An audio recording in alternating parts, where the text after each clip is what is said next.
নমস্কার বন্ধুরা, স্বপ্না কিচেনে সবাইকে অনেক অনেক স্বাগত জানাই। প্রতিদিনের মতো আজকে একটা আমি ভিডিও নিয়ে এসেছি। আজ সবার সাথে দেখাবো এই কচি মিষ্টি কুমড়ো ছক্কা। এই কুমড়োর ছক্কা বানাইতে গেলে কিন্তু এই কচি এই কাঁচা চাল এই কুমড়োটা লাগে। এই কুমড়ো দিয়ে কিন্তু ছক্কা খুব ভালো হয়। আর এই কুমড়ো কিন্তু গরম ভাতে একদম জমে যায় এই ছক্কা রেসিপি। তাই আজকে আমি এই কুমড়োর ছক্কা রেসিপি সবার সাথে শেয়ার করব। এখন আমি কুমড়োটাকে কেটে নিব। আমরা নিয়েছি কচি কুমড়ো, কিন্তু আমি এই মাথাটা কেটে দেখলাম কুমড়োটা একটু পেকে গেছে।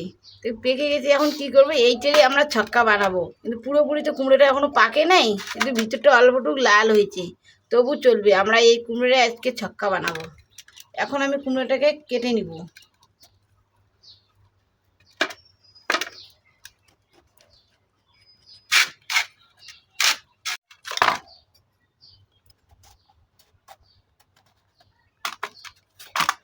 আমার মিষ্টি কুমড়োটা কিন্তু ভিতরটা একটু শুধু লাল হয়েছে, এদিক দিয়ে দেখো এখনো কাঁচা আছে। এখন এই পুরো কুমড়োটা এখন আমাদের পুরোপুরি পাকে নেই।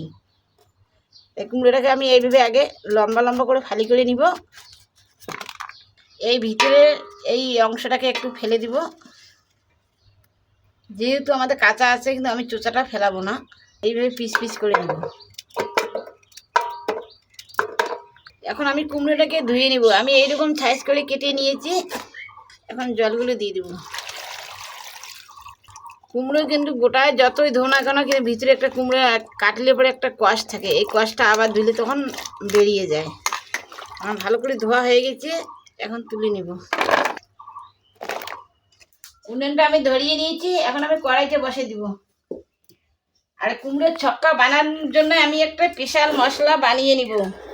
দিয়ে দিলাম জিরে আর একটা তেজপাতা। মশলাটাকে গুঁড়ো করে নিব, তো ওই জন্য আমি তেজপাতাটাকে একটু কেটে কেটে দিলাম। একটা শুকনো লঙ্কা দুভাগ করে দিলাম। আর নিয়েছি মৌরি আর একটু গরম মশলা, ছোটো এলাচটা আর লং। মশলাটাকে একটু ভেজে নেব। মশলাগুলো আমার ভাজা হয়ে গেছে, আমি নামিয়ে নিয়েছি। মশলাগুলো যখন দেখবে একটু লাল লাল হবে, তখন নামিয়ে নেবে।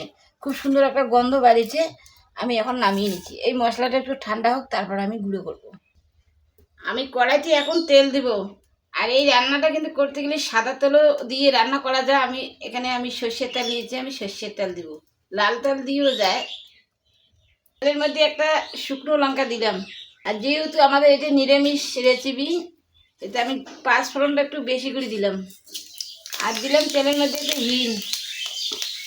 আমার ফোড়নটা ভাজা হয়ে গেছে, এখন আমি কুমড়োগুলো দিয়ে দেবো।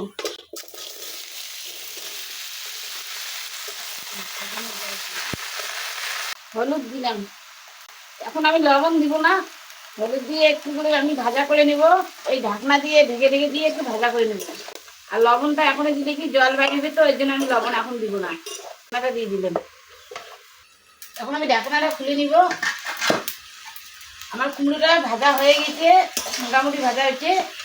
আমি এখন কাঁচা লঙ্কাগুলো আমি কেটে দিব।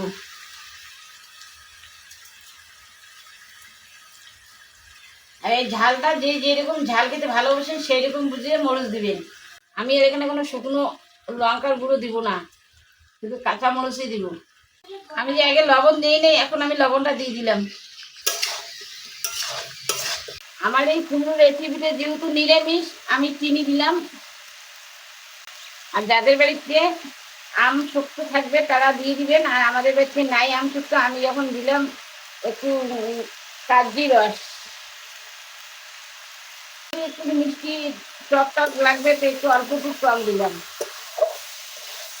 এই কুমড়োর ছক্কাটা কিন্তু রুটি দিয়েও কিন্তু খুব ভালো হয়। যে কেউ যদি পরোটা দিয়ে খেতে চাও তাও ভালো লাগে, রুটি দিয়ে খেতে চাও তাও ভালো লাগে। এই কুমড়োর ছক্কা আমার মতো বাড়িতে একবার হলেও বানিয়ে খাবেন, ভীষণ ভালো লাগবে। আর অবশ্যই আমার চ্যানেলটাকে সাবস্ক্রাইব করবেন, লাইক কমেন্ট শেয়ার করবেন। আমি যে স্পেশাল মশলাটা বানিয়ে রেখেছিলাম, এই মশলাটা এখন দিয়ে দিব। মশলাটাকে এখন আমি ভালো করে মিশিয়েবো। আর আমি এই কুমড়োতে জল দিব না, যে জল আছে এই জলে দিয়ে ভাজা হয়ে যাবে। আমি আদা কুচি করে রেখেছিলাম, এখন আদা কুচি দিয়ে দিব। আর আমি ধনে পাতা, এখন আমি ধনে পাতা দিব।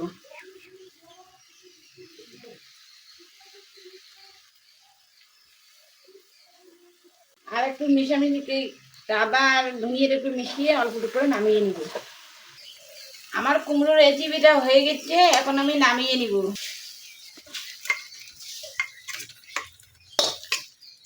আমার কচি মিষ্টি কুমড়োর ছক্কা আমার একদম রেডি হয়েছে। তা বন্ধুরা, কেমন হয়েছে আমাদের রেসিপিটা অবশ্যই কমেন্ট করে জানাবেন। আর আমাদের চ্যানেলটাকে অবশ্যই সাবস্ক্রাইব করবেন, আমাদের পাশে থাকবেন। আমার ভিডিও এখানে শেষ।